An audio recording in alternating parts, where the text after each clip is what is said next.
नमस्कार, स्वदेश न्यूज के खास कार्यक्रम जनता मांगे जवाब में आपका स्वागत है और आपके साथ मैं हूं स्मित त्रिपाठी। जनता मांगे जवाब में आज बात अरुणाचल प्रदेश में ड्रैगन के डर्टी प्लान की, चीन की हिमाकत की और उस पर हिंदुस्तान में होती सियासत की। यूं तो भारत चीन के किसी भी दुस्साहस का हर बार मुंहतोड़ जवाब देता आया है, लेकिन चीन है कि मानता नहीं। भारत और चीन का सीमा विवाद कोई नया नहीं है।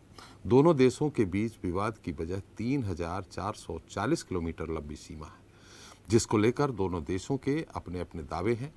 इस इलाके की स्थिति ऐसी है कि कई बार नदी, झील और बर्फ से घिरे पहाड़ों के कारण वास्तविक नियंत्रण रेखा यानी LAC को लेकर विवाद होता रहता है और दोनों देशों के सैनिक आमने सामने आ जाते हैं। पिछले कुछ सालों से भी दोनों देशों के बीच एक के बाद एक तनाव की घटनाएं सामने आई हैं। बीते 2 सालों में चीन और भारत के बीच सीमा पर तनाव लगातार बढ़ा है। यहाँ तक कि कई बार चीन और भारतीय सैनिकों के बीच हिंसक झड़प भी हुई है। पिछले साल 9 दिसंबर को सिक्किम के तवांग सेक्टर में भारत और चीन सैनिकों के बीच हिंसक झड़प हुई थी। इससे पहले गलवान घाटी में भी हुई हिंसक झड़प में 20 भारतीय जवान शहीद हो गए थे। गलवान से पहले डोकलाम में करीब 2.5 महीने तक दोनों देशों की सेनाओं में टकराव रहा। उधर साल 2020 में पूर्वी लद्दाख से भी दोनों देशों के सैनिकों के बीच LAC पर सैन्य गतिरोध रहा। उस वक्त दोनों देशों की सेनाएं आमने सामने थीं और तनाव चरम पर था। तब भारत ने चीन से दो टूक शब्दों में कहा था कि सीमा पर तनाव के साथ ही बाकी संबंध सामान्य नहीं रह सकते। यहाँ आपको ये भी बता दें कि 60 वर्ष पहले चीन ने साल 1962 में भारत के साथ युद्ध में अरुणाचल प्रदेश के आधे से भी ज्यादा हिस्से पर कब्जा कर लिया था। इसके बाद चीन ने एक तरफा युद्ध विराम घोषित किया।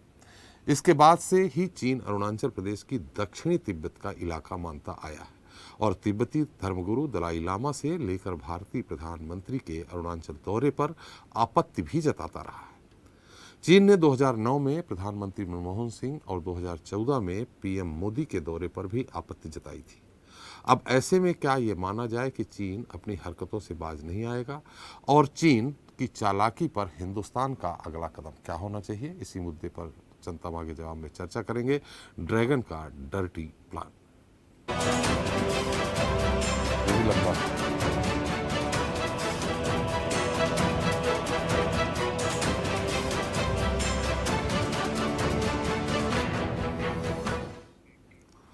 तो चीन हिंदुस्तान का पड़ोसी देश है और यदि विकास और विश्वास की बात आए तो पड़ोसियों से रिश्ते हमेशा ही बेहतर होने चाहिए।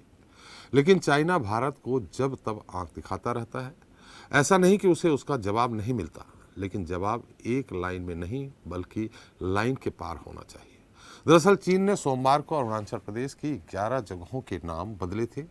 भारत ने इस पर कड़ी आपत्ति जताई, लेकिन भारत के कड़े विरोध के बावजूद चीन ने एक बार फिर अरुणाचल प्रदेश पर अपना हक जताया है। आपको ये बता दें कि चीन अरुणाचल प्रदेश में 90,000 वर्ग किलोमीटर जमीन पर अपना दावा करता रहा है, जबकि भारत का कहना है कि चीन ने पश्चिम में अक्साई चीन के 38,000 वर्ग किलोमीटर क्षेत्र पर अवैध रूप से कब्जा जमा कर रखा है।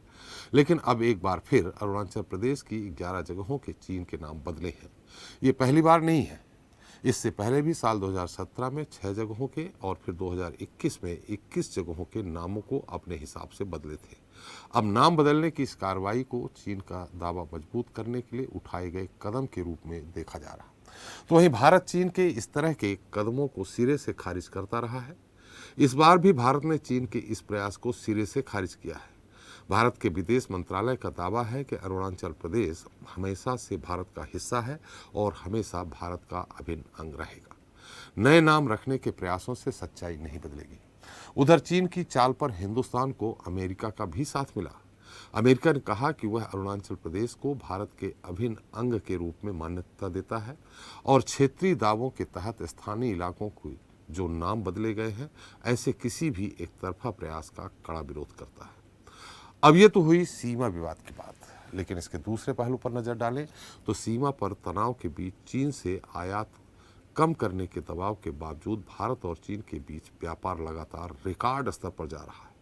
बीते 7 सालों में सीमा पर तनाव के बीच चीन से भारत का व्यापार 60% तक बढ़ा है। व्यापार के क्षेत्र में भारत की चीन पर निर्भरता लगातार बढ़ रही है। ताज़ा आंकड़ों के मुताबिक पिछले साल दोनों मुल्कों के बीच 8.4% की वृद्धि के साथ व्यापार 135.98 अरब डॉलर पहुंच गया और इसके साथ ही भारत का व्यापार घाटा भी 100 अरब डॉलर के नए स्तर को पार कर गया, जिसको लेकर विपक्ष भी लगातार सवाल उठाता रहा।